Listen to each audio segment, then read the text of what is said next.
여러분 울렁증 아시죠? 네. 울렁증이 무엇이냐면 이렇게 긴장한 이렇게 상태에서 나타나는 증상 중에 하나인데, 보통 이러한 무대에 섰을 때나 그 다음에 외국에 나가서 외국 사람들과 이야기를 할 때 울렁증의 증상들이 나와요. 저도 마찬가지입니다. 저도 울렁증의 증상이 있는데, 저는 이상하게 반대로 이렇게 한국 사람들이 많은 곳에 있다 보면 긴장이 돼요. 울렁증이 생깁니다. 단어가 생각이 안 나요. 말을 더듬게 됩니다. 제가 너무 외국인들과 함께 오래 생활을 해서 그런 것 같습니다. 여기 계신 여러분들, 또 2층에 계신 분들도 제가 설교 중에 말을 더듬더라도, 할렐루야, 뒤에서 누가 크게 아멘 했어요. 힘이 됩니다. 주님의 사랑으로 이해해 주시기를 부탁을 드립니다. 자, 오늘 본문 말씀을 보게 되면 1장 14절의 말씀을 보게 되면, 말씀이 육신이 되어 우리 가운데 거하심에 우리가 그 영광을 보니 아버지의 독생자의 영광이요 은혜와 진리가 충만하더라 라고 말씀하고 있습니다. 여기서 오늘 우리가 주목해야 할 것은 충만이라는 단어입니다. 이 충만이라는 말은 어떠한 뜻이 담겨져 있는가? 충만이란 어떠한 가드로 어떠한 것으로 가득한 상태를 말하는 거예요. 어떠한 것으로 가득한 상태를 충만이라고 이야기하는데, 저와 여러분들이 믿음 생활을 하는 데 있어서 꼭 필요한 것이 있습니다. 꼭 충만한 것이 필요한데, 그 충만이 무엇이냐? 첫째로 하나님의 사랑으로 충만해야 될 줄로 믿습니다. 부끄럽지만 저의 개인적인 간증을 좀 하고자 합니다.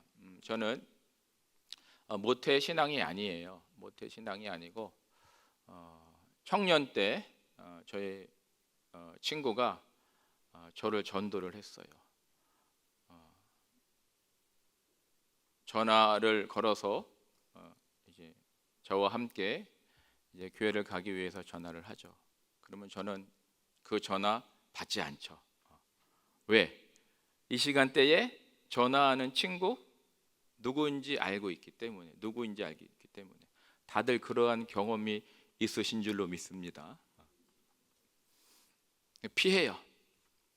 억지로 끌려가서 이제 신앙생활을 하게 되었습니다. 그 신앙생활을 하게 된 이제 가장 이유는, 첫 번째 이유는 찬양은 못하지만 찬양하는 것이 너무나 좋았고, 그 다음에 말씀 공부를 통해서 믿음이 무엇이고 예수 그리스도가 누구이신지를 알게 되고 배우게 되었다라는 거죠. 그러면서 믿음이 자라면서 제가 섬겼던 그 교회에 모 교회라고 하죠. 담임 목사님께서 이제 신학교를 가라고 추천을 해주셔서 신학교를 가서 이제 1학년, 1학년은 재미있게 신나게 우리 친구들과 동기들과 학교를 다니다가, 이제 3학년 때 이제 사역을 나가게 됐는데, 교육전도사 시절이죠. 전도사 시절에 이제 사역을 나가게 됐는데, 사역을 처음에는 열심히 하죠. 그런데 점점 사역을 하다 보니까 재미도 잃고 실망도 되고 낙심도 되고, 그래서 점점 사역을 등한시하고 멀리하고 다른 일에, 나의 개인적인 일을 위해서, 나의 개인적인 즐거움을 위해서 생활을 했습니다. 그런 가운데 하루는 왠지 모르는 이해할 수 없는 마음의 답답함이 있어서, 이 답답함을 좀 해소하기 위해서, 풀기 위해서 교회에 가서 기도를 해야겠다라는 생각이 들어서 혼자 아무도 없는 그 시간에 가서 기도를 하려고 자리에 앉았는데, 자리에 앉자마자 저도 생각하지 않았던, 1도 생각하지 않았던 일이 일어났습니다. 눈물과 콧물이 막 쏟아지면서 정말 세상에서 경험할 수 없었던, 경험하지 못했던 하나님의 사랑이 나의 마음을 위로해 주시고 나의 마음에 평안을 주시고 기쁨을 주시는데 감당할 수가 없더라고요. 입을 열 수가 없어요. 그래서 그냥 눈물만 흘리고 하나님 앞에 나아가 하나님 앞에 기도하며 하나님, 내가 잘못했다고, 하나님 내 탓이라고 라는 고백을 하는데 하나님은 저의 잘못에 관하여, 저의 허물에 대해서 한마디 말씀도 안 하세요. 물어보지도 않으세요. 너 왜 그렇게 했어? 너 그렇게밖에 못해? 라고 한마디도 묻지 아니하시고 그냥 내 모습 이대로를, 나의 허물 그대로를 이해하시고 용서하시고 사랑하시고 위로하시는 하나님, 그 하나님을 만나게 되었고 그 하나님으로 인하여 그 하나님의 사랑에 감격하여 그 하나님의 사랑에 보답하고자 여기까지, 지금까지 이 자리에까지 서게 되었다는 사실입니다.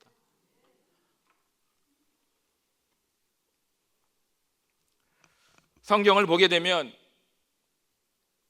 성경에서 기록한 것이 무엇이냐? 하나님의 사랑이에요. 하나님의 사랑. 그 하나님의 사랑의 증거가 무엇입니까? 바로 예수 그리스도가 되신다라는 사실입니다. 하나님께서 하나님의 나라, 하나님의 백성을 세우셨습니다. 그 나라와 그 백성이 어느 나라입니까? 바로 이스라엘이라는 나라예요. 하나님께서 이스라엘 나라와 이스라엘 민족을 하나님의 백성으로 삼으셨다라는 거예요. 그러나 하나님의 사랑을 받은 이스라엘은 성경 말씀을 보게 되면 끊임없이 하나님을 떠나고 하나님을 반역하고 하나님의 은혜를 잊고 살았다라는 것입니다. 그러나 예레미야 31장의 말씀을 보게 되면 나는 그들의 하나님이 되고 그들은 내 백성이 될 것이라 라는 말씀을 통해 계속해서 하나님께서는 하나님의 사랑을 이스라엘 백성들에게 보여주시고 말씀해 주시고 나타내 주시고 구원해 주실 것을 약속하셨다라는 사실입니다. 열왕기하 17장의 말씀을 보게 되면 이스라엘 나라가 하나님 앞에 범하였던 죄가 나열이 되어 있는데 첫 번째, 애굽에서 고통스럽게 430년 동안 노예 생활로부터 해방시켜 주신 하나님의 은혜를 잊었다라는 것입니다. 하나님의 은혜를 잊었을 뿐만 아니라 하나님을 원망했다라는 사실이에요. 왜 우리를 이 광야로 데리고 와서 굶어 죽게 합니까? 우리가 다시 애굽으로 돌아가기를 원합니다라고 하나님께 받은 은혜, 하나님께 받은 그 사랑을 기억하지 못하고 저버리고 하나님을 원망하고 하나님을 떠났다라는 사실입니다. 또한 두 번째 잘못, 죄악이 무엇이었냐?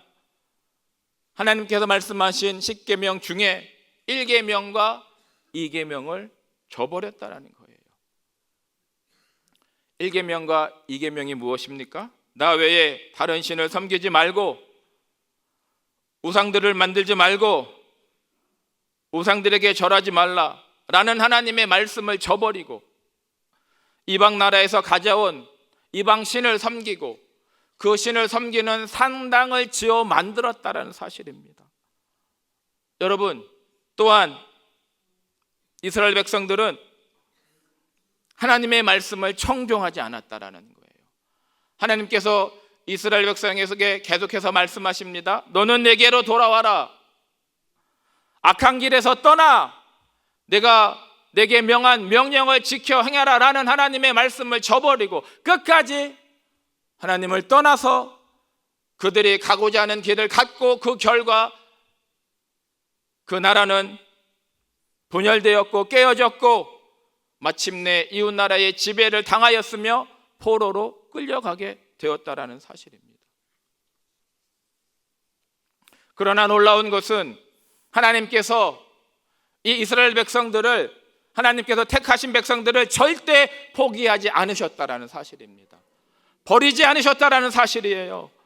오히려 하나님께서는 하나님의 새 언약을 통해, 새 언약이 되신 예수 그리스도를 통해 하나님의 사랑으로 다시 한번 그 땅을 회복시키시고 그 나라를 구원하시고 그 나라 가운데에 무너진 그 이스라엘 백성 가운데에 하나님의 나라를 이루고자 하셨다라는 것이 하나님의 뜻이었다라는 사실입니다. 레위기 26장에 내가 너희를 돌보아 너희를 번성하게 하고 너희를 창대하게 할 것이며 내가 너희와 함께 할 것이라 라고 말씀하셨습니다. 또한 에레미야 29장에 여호와의 말씀이니라 너희를 향한 나의 생각을 내가 아나니 평안이요 재앙이 아니니라 너희에게 미래와 희망을 주는 것이니라 라고 말씀하고 계십니다. 사랑하는 성도 여러분, 요한일서 4장을 보게 되면 하나님의 사랑에 대하여 말씀하고 있습니다. 여러분, 하나님의 사랑이 무엇이라고 생각하십니까? 어떠한 하나님의 사랑을 기대하고 계십니까? 하나님의 사랑은 연애할 때 느끼는 인간의 감정처럼 도파민적인 감정적인 사랑이 아니라 썩어질 나의 유익을 위하여 나의 문제 해결과 소원을 이루기 위한 그러한 사랑이 아니라 요한복음 3장 16절에 말씀하신 것과 같이, 요한복음 3장 16절에 고백한 것과 같이 하나님의 사랑은, 하나님의 위대한 사랑은 하나님이 세상을 이처럼 사랑하사, 하나님이 이처럼 세상을 사랑하사 독생자를 주셨으니 저를 믿는 자마다 멸망치 않고 영생을 얻게 하려 함이니라. 하나님께서 저와 여러분들을 이처럼 사랑하고 계십니다. 하나님께서 저와 여러분들을 이처럼 한 분 한 분을 사랑하셔서 이 자리에 부르셨고, 하나님의 그 사랑으로 우리를 회복시키시기 원하시고, 그 하나님의 사랑으로 우리를 살리시기를 원하시고, 그 하나님의 사랑으로 우리에게 영원한 생명을 주시고자 하나밖에 없는 아들, 나의 목숨보다도 나의 생명보다도 더 소중한 아들 예수의 생명으로 저와 여러분들의 죄악 가운데에서 감당할 수 없는 하나님의 심판과 저주 가운데에서 사망과 죽음 가운데에서 구원하여 주신 줄로 믿으시기를 축원합니다. 여러분, 우리는 이처럼 놀라운 위대한 하나님의 사랑을 받고 있는 하나님의 백성임을 믿고 하나님 앞에 나아갈 수 있는, 하나님을 예배할 수 있는 하나님의 속한, 하늘에 속한 하나님의 사람들이 되어주시기를 다시 한번 예수님의 이름으로 축원을 드립니다. 여러분, 우리도 이처럼 이스라엘 백성과 같은 허물이 있습니다. 연약함이 있다라는 거예요. 그러나 하나님은 우리의 연약함을 보지 않으십니다. 우리의 허물을 보지 않으십니다. 왜? 우리의 허물과 연약함은 이미 예수의 피로 죄사함을 받았고 이미 예수의 피로 생명을 얻었기 때문에 오직 우리 안에는 하나님의 생명만 존재하고, 오직 우리 안에는 하나님의 영광만 나타나고, 오직 우리 안에는 하나님의 권능만이 있다라는 사실을 믿으시기를 바랍니다. 우리는 하나님을 믿는다 하면서 세상을 사랑하고 세상의 것을 구하고 하나님이 나의 삶의 주인이라고 이야기하지만 여전히 나의 삶의 주인은 나 자신이고, 나의 유익을 위하여, 나의 목적을 위하여, 성공을 위하여 이 땅에서의 부유함과 화려함과 사람들에게 인정받고자, 높임받고자 살아가고 있다는 것입니다. 그러나 하나님께서 창세기 3장을 보게 되면 타락한 아담, 하나님의 말씀을 어겨서 선악과를 먹지 말라고 했음에도 불구하고 그 선악과를 먹으면 정령 죽으리라 말씀하셨음에도 불구하고 하나님의 그 말씀을 믿지 아니하고 신뢰하지 아니하고 그 말씀을 먹음으로 죄악 가운데에, 타락 가운데에, 사망 가운데에, 죽음과 저중 가운데 있던 아담을 부르시고, 아담아 내가 어디 있느냐, 나의 사랑하는 아들 아담아 내가 어디 있느냐 라고 그를 찾고 부르시고, 또한 그에게 그의 허물, 그의 부끄러움을 가죽 옷을 만들어서 가리워 주셨다라는 사실입니다.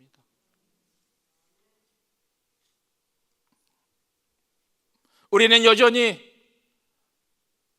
나의 입술로 하나님을 찬양하지만, 우리는 여전히 하나님이 나의 왕이라고 고백을 하지만 아직까지도 하나님께서 나의 왕이 아니고 내가 나의 삶의 왕으로 살아가고 있는 이스라엘 백성과 같은 허물, 이스라엘 백성과 같은 연약함,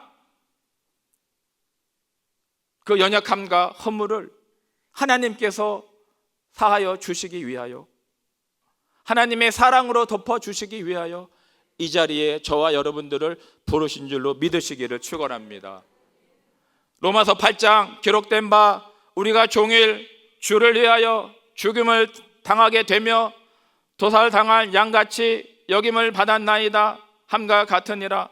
그러나 이 모든 일에 우리가 사랑하시는 이로 말미암아 우리가 넉넉히 이기느니라. 내가 확신하노니 사망이나 생명이나 천사들이나 권세자들이나 현재일이나 장래일이나 능력이나 높음이나 깊음이나 다른 어떤 피조물이라도 우리를 우리 주 예수 그리스도 안에 있는 하나님의 사랑에서 결코 절대로 끊을 수 없으리라. 사랑하는 성도 여러분, 지금 여러분들 가운데에 기쁨이 없습니까? 소망이 없습니까? 절망 가운데 계십니까? 나의 미래가 보이지 않습니까? 그렇다라고 하면 하나님의 사랑을 확신하시기를 바랍니다. 예수 그리스도를 바라보시기를 바랍니다. 예수 그리스도가 하나님께서 우리를 사랑하신다는 증거가 되시며, 예수 그리스도의 생명으로 인하여 우리가 다시 한번 소망 가운데에 기뻐하며 믿음 안에 충만한 하나님의 사랑 안에 살게 되는 저와 여러분이 될 줄로 믿습니다. 여러분, 또한 우리 교회가 하나님의 사랑으로 일어나야 합니다. 우리 교회가 하나님의 사랑으로 살아나야 합니다. 우리가 하나님의 사랑으로 하나가 되기 위해서는, 우리가 하나님의 사랑으로 일어나기 위해서는 우리가 하나님의 사랑으로 한 몸을 이루어야 합니다. 하나가 되어야 합니다. 서로 판단하지 마십시오. 비판하지 마십시오. 정죄하지 마십시오. 헐뜯지 마십시오. 분쟁 가운데, 다툼 가운데에는 하나님이 임하시지 않습니다. 하나님께서 계시지 않아요. 하나님의 일을 하나님께서 행하실 수 없다라는 것입니다. 허물이 보여도, 연약함이 있다 할지라도 주님이 우리를 사랑하신 것과 같이 나의 죄에 대하여, 허물에 대하여 한마디 말씀도 없고 한마디 말씀도 안 하시고 우리를 있는 그대로 받아주신 그 하나님을 내가 소유함으로, 내가 기도해서 받음으로, 하나님께 구해서 하나님이 주신 그 사랑으로 우리가 하나 될 때에 이 자리 가운데에, 우리 교회 가운데에 하나님의 사랑이 충만하며 하나님의 생명이 넘쳐나며 하나님의 그 생명으로 인하여 상한 자, 갇힌 자, 포로된 자가 자유함을 얻는 하나님의 역사가 일어나는, 하나님의 권능을 보는, 하나님의 살아계심을 볼 수 있는 일들이 우리 가운데에, 우리 교회 가운데에 일어나게 될 줄로 믿습니다.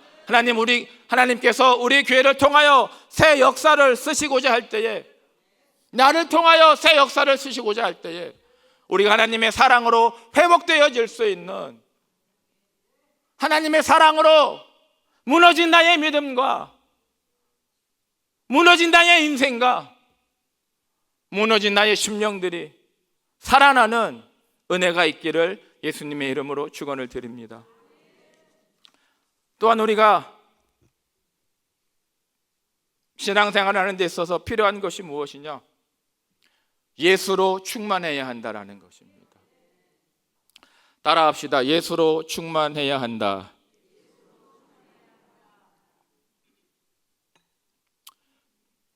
예수로 충만하기 위해선 방금 말씀드린 것과 같이 죄사함의 은혜가 있어야 한다는 거예요. 회개의 은혜가 있어야 한다는 것입니다. 예수님께서 이 땅 가운데 오셔서 하신 첫 마디가 무엇입니까? 회개하라, 천국이 가까웠느니라라는 거예요. 여러분, 우리를 사랑하시는 예수님께서, 자기의 생명으로 우리를 구원코자 하시는 예수님께서 왜 이 땅 가운데 오셔서 첫 마디가 회개하라, 천국이 가까웠느니라라고 말씀하셨을까요? 그 예수님의 말씀 가운데에는, 회개하라라는 말씀 가운데에는 나는 죽어도 좋아, 내가 죽어도 너만은 살아야 돼, 내 피로, 내 생명으로 너만은 살아야 된다라는 주님의 우리를 향한 애절한 간절한 뜻이 담겨져 있다는 사실을 믿으시기를 축원을 드립니다. 성경에서 우리에게 분명히 말씀하셨습니다. 사람이 한번 죽은 것은 정한 것이요, 그 후에는 하나님의 무서운 심판이 있다라고 성경에서 말하고 있어요. 하나님께서 우리를 예수의 피로, 아들의 생명으로 구원하신 이유는, 우리에게 죄사함 받으라, 회개하라 말씀하신 이유는 우리의 영혼 구원을 위하여, 우리의 영혼을 살리고자, 우리에게 영원한 생명을 주시고자 그 아들의 피로 우리를 구원하신 줄로 믿으시기를 바랍니다. 예수님께서 이 땅 가운데 오신 이유는 내가 의인을 부르러 온 것이 아니요 죄인을 불러 회개시키러 왔노라라고 말씀하십니다. 마태복음 20장에는 인자가 온 것은 섬김을 받으려 함이 아니라 도리어 섬기려 하고 자기 목숨을 많은 사람의 대성물로 주려 함이라 말씀하고 있습니다.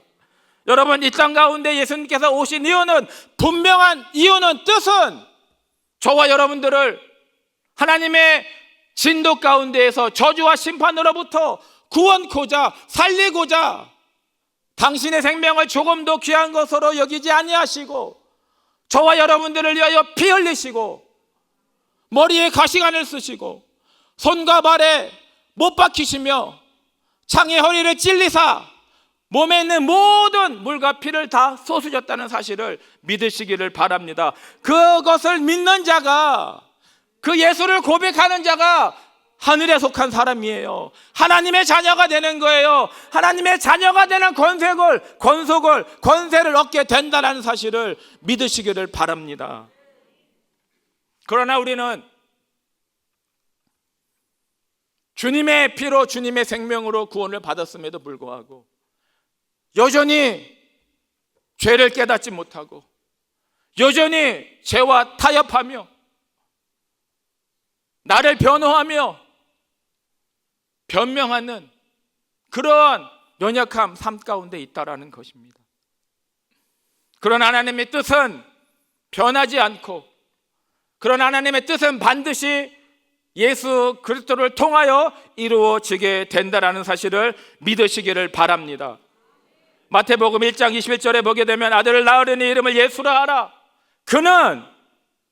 그가 자기 백성을 그들의 죄에서 구원할 자이심이라 말씀하셨다라는 것입니다.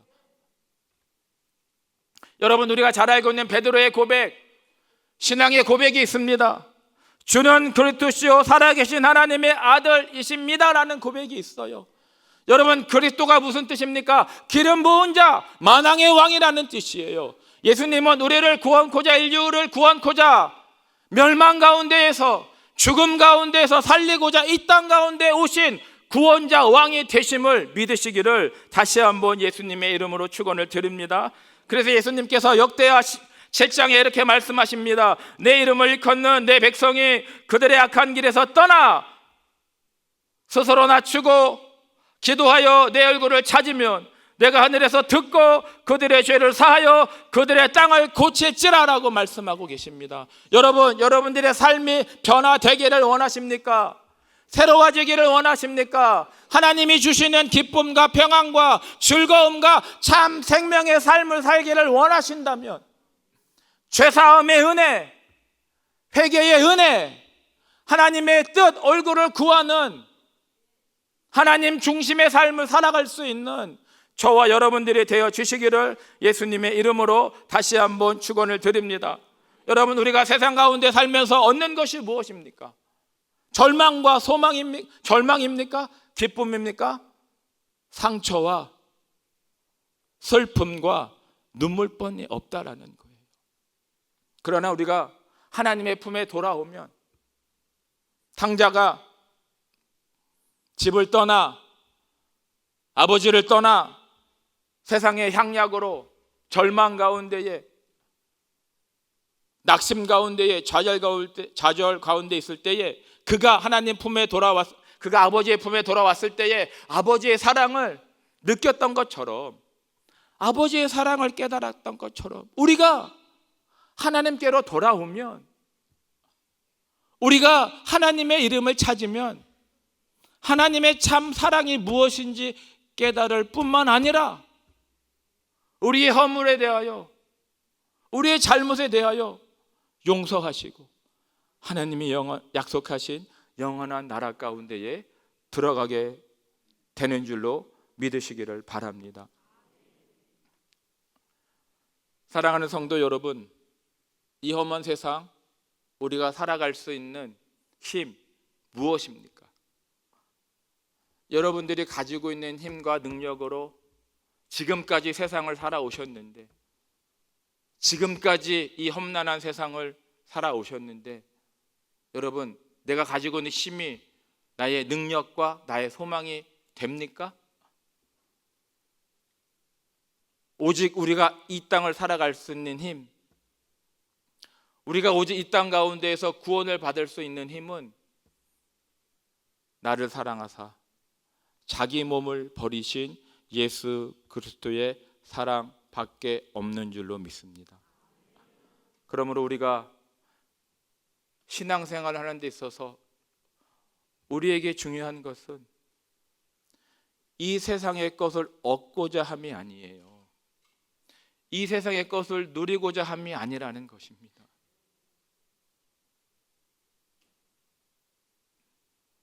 우리가 열심히 누리고 열심히 갖는다 할지라도